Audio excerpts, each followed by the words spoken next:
किसी ने बड़े खूबसूरती से लिखा है कि मंजिलें उन्हें मुबारक जिन्हें छत तक जाना हो, मेरी मंजिल तो आसमां है, रास्ता मुझे खुद बनाना हो। Hello everyone, welcome to my channel inspiring minds with Chandan. दोस्तों, आज मैं आप सबके लिए बहुत ही इंस्पायरिंग और इंटरेस्टिंग स्टोरी ले गया हूँ जो आप सबके जीवन में एक पॉजिटिव इम्पैक्ट डालेगा। और ये स्टोरी का टाइटल है एकर्स ऑफ डायमंड्स। आप सबको ये स्टोरी सिखाएगा कि आप अपने लाइफ में कैसे अपॉर्चुनिटीज़ को पहचान सकते हैं on right time at right place. हम सबके लाइफ में अपॉर्चुनिटीज़ बहुत ही मायने रखता है। यदि हमारे पास अपॉर्चुनिटीज़ नहीं हो तो हम अपने टैलेंट को दिखा नहीं सकते हैं, हम लाइफ में वो नहीं कर सकते जो हम करना चाहते हैं। इसलिए अपॉर्चुनिटी बहुत ही मैटर करता है। तो चलिए मैं आपको स्टोरी सुनाता हूँ। ये स्टोरी अफ्रीका की है। अफ्रीका में एक किसान रहता है जिसका नाम होता है हाफिज। हाफिज बहुत ही मेहनती और खुशमिजाज व्यक्ति होता है। वो अपने फील्ड में अपने फार्म पे मेहनत करके अपने जीवन का गुजर बसर करता है। एक दिन उस व्यक्ति के पास एक बुद्धिमान व्यक्ति आता है और हाफिज से कहता है कि हाफिज, मान लो कि अगर तुम्हारे पास तुम्हारे थंब जितना डायमंड होगा तो तुम अपना खुद का सिटी खरीद सकते हो, और तुम्हारे मुट्ठी जितना डायमंड होगा तो तुम खुद का देश खरीद सकते हो। हाफिज को ये कुछ अजीब सा लगता है और वो सोचने लगता है कि ऐसा भी हो सकता है। डायमंड, ये बुद्धिमान व्यक्ति मुझे डायमंड की कहानी बता रहा है, ग्लोरी ऑफ डायमंड्स, और इसकी पावर बता रहा है, लेकिन मुझे ऐसा नहीं लगता है कि ऐसा कुछ होगा। वो बुद्धिमान व्यक्ति इतना कह के चला जाता है। अब हाफिज बहुत ही उदास सा हो जाता है और पूरी रात इसी में सोचने में लगा देता है कि सच में ऐसा हो सकता है। वो पूरी रात सो नहीं पाता है बेचैनी के कारण। अगले सुबह उसको लगता है कि मुझे डायमंड की खोज में जाना चाहिए, और अपना फार्म बेच करके अपनी फैमिली को छोड़कर चला जाता है। और पूरा अफ्रीका छानबीन करता है, फिर भी डायमंड नहीं मिलता उसको। फिर वो यूरोप कॉन्टिनेंट चला जाता है, यूरोप में भी छानबीन करता है, वहाँ पे भी डायमंड नहीं मिलता है। अंत में वो हार कर थक कर आकर स्पेन लौट आता है, और वहाँ पे जब उसको पता चलता है कि मैं इमोशनली, फाइनेंशियली और फिजिकली ब्रोक हो चुका हूँ, टूट चुका हूँ, तो हाफिज बार्सिलोना रिवर में कूद कर सुसाइड कर लेता है और मर जाता है। अब जिस व्यक्ति ने हाफिज की फार्म को खरीदा था, उस व्यक्ति को एक पत्थर चमकता हुआ दिखता है। शायद उसको लगता है कि सूरज की पहली किरण जो अगली सुबह था उस पत्थर पे पड़ता है तो पत्थर चमकने लगता है, और उस व्यक्ति को लगता है कि ये पत्थर मेरे कमरे में अच्छा लगेगा, तो उठा के अपने मेंटल पीस के पास जाकर रख देता है। फिर बुद्धिमान व्यक्ति आकर उस व्यक्ति से पूछता है नए ऑनर से कि क्या हाफिज वापस आ गया है? तो व्यक्ति कहता है नहीं, आप ऐसा क्यों पूछ रहे हो? तो वो बुद्धिमान व्यक्ति उस व्यक्ति को बोलता है कि वो पत्थर डायमंड है एक्चुअली। लेकिन वो व्यक्ति कहता है नहीं, ऐसा कुछ नहीं है, ये तो सिर्फ पत्थर है, आओ मैं तुम्हें दिखाता हूँ, ऐसे बहुत सारे पत्थर हैं। लेकिन बुद्धिमान व्यक्ति कहता है नहीं, ये डायमंड है, जब भी मैं इसको देखता हूँ तो मैं इसको पहचान सकता हूँ, ये डायमंड है।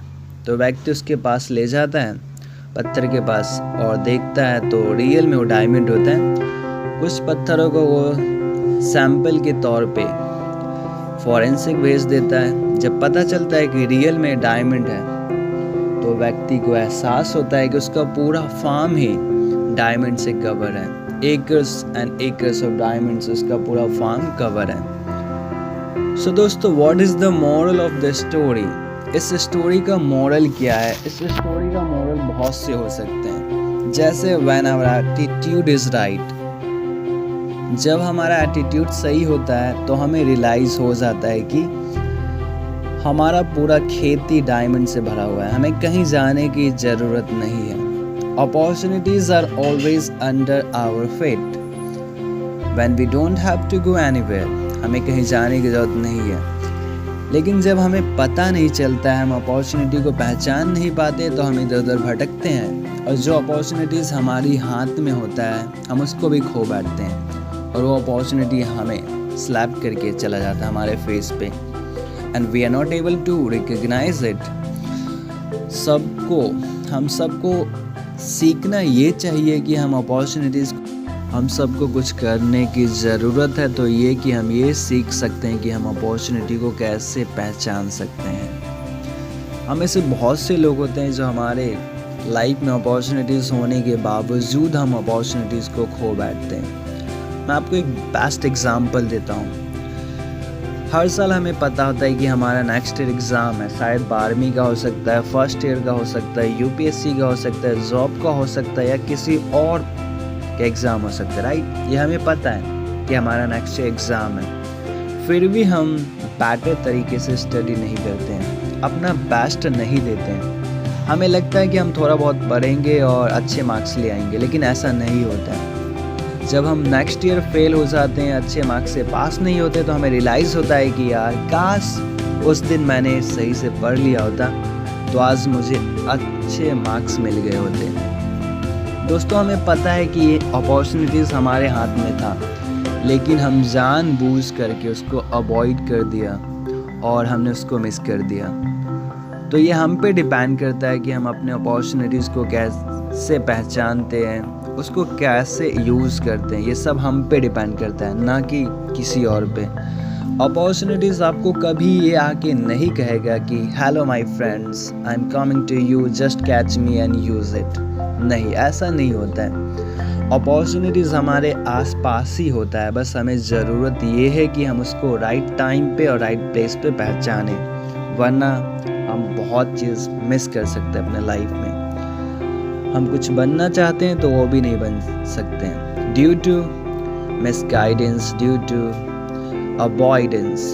तो हम सबको ये सीखने की ज़रूरत है कि हम अपॉर्चुनिटीज़ को कैसे पहचान सकते हैं जो हमारे पास है, जो हमारे हाथों में है, राइट। आपको पता है कि लॉस्ट अपॉर्चुनिटीज़ को हम आसानी से पहचान लेते हैं क्योंकि हमने उसको खो दिया है, लेकिन जो अपॉर्चुनिटीज़ हमारे पास है हम उसको नहीं पहचान पाते हैं। आपको पता है जब एक डोर क्लोज होता है तो बहुत सारे डोर ओपन्स होते हैं, right. When one door closes, there are many openings for you. Just you have to recognize that door on right time at right place. तब आपको पता चलता है कि this door is better for me and I'll go with this. आपको पता है एक अपॉर्चुनिटीज़ तभी आपको नॉक करता है जब अगली अपॉर्चुनिटीज़ बेटर या वर्स हो सकती है, लेकिन पहले जैसा सेम नहीं हो सकता। आपको पता है जब हम एक अपॉर्चुनिटी को मिस कर देते हैं तो वो अपॉर्चुनिटी, अगर दूसरा अपॉर्चुनिटी आपको मिलता है तो शायद that may not be same, right, और better. That is why it is crucial to make the right decision at the right time. A right decision at the wrong time becomes a wrong decision.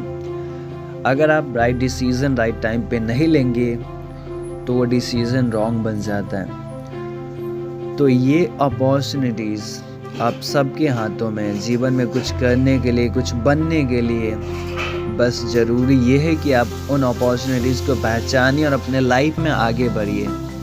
तो ये video का मेरा main purpose यही है कि आप अपने लाइफ में अपॉर्चुनिटीज़ को at right time at right place पहचानने की कोशिश कीजिए। कभी कंप्लेन मत कीजिए कि यार मेरे पास अपॉर्चुनिटीज़ नहीं है, भगवान मेरे साथ कभी सही नहीं करते। नहीं, we all have the opportunities, just we have to recognise it on right time at right place. क्योंकि देखिए लाइफ में हर किसी के पास सेम अपॉर्चुनिटीज़ नहीं हो सकती, राइट। नहीं बराबर हो सकता है, किसी के पास ज़्यादा है तो किसी के पास कम है। बट ज़रूरी ये है कि हम उन अपॉर्चुनिटीज़ को कैसे यूज़ करते हैं पहचान करके, और अपने लाइफ में बेटर डिसीज़न लेते हैं कि हाँ मुझे इस अपॉर्चुनिटीज़ के साथ आगे बढ़ना है लाइफ में और कुछ बनना है, कुछ करना है अपनी फैमिली के लिए, अपने लिए, अपने देश के लिए और इस वर्ल्ड के लिए। यार दुनिया में आओ तो कुछ करके जाओ ना, ऐसी आके और ऐसी आए खाए पिए और मर गए, ऐसा थोड़ी ना कुछ होता है। आपकी लाइफ का कुछ पर्पस है यार, तभी तो इस दुनिया में हर कोई एक पर्पस के साथ आता है। Without purpose no one comes in this world, everyone has a purpose to come in this world, right. भगवान हर किसी को कुछ टैलेंट के साथ इस दुनिया में भेजता है। बस ज़रूरी ये है कि हम उसको कैसे पहचानते और कैसे यूज़ करते हैं। सो आपको अगर इस वीडियो से कुछ भी नए सीखने को मिलता है तो प्लीज़ आप सबसे रिक्वेस्ट करूँगा कि आप इस चैनल पे हर रोज़ विजिट कीजिए और मेरे साथ एक नई सीरीज़ सीखिए, जिसमें मैं हर रोज़ आप सबके लिए नए नए टॉपिक पे मोटिवेशनल वीडियोस बना के लेके आऊँगा, जो आपकी लाइफ में एक इम्पोर्टेंट रोल प्ले करेगा। और आप हर रोज़ इस चैनल पे आके एक नया लेसन सीख सकते हैं, जो आप अपने जीवन में बेटर करने के लिए अप्लाई कर सकते हैं। हर रोज़ आप कुछ नया सीखेंगे, जिससे आप अपने जीवन में नया बेटर चेंजेस लाएंगे, राइट। तो यदि आपको मोटिवेशनल वीडियोस देखना पसंद है और कुछ नया सीखना पसंद है, लाइफ में नया करना पसंद है, तो आप इस चैनल पे आके सीख सकते हैं। Thank you for watching my video my dear friends. Thanks a lot.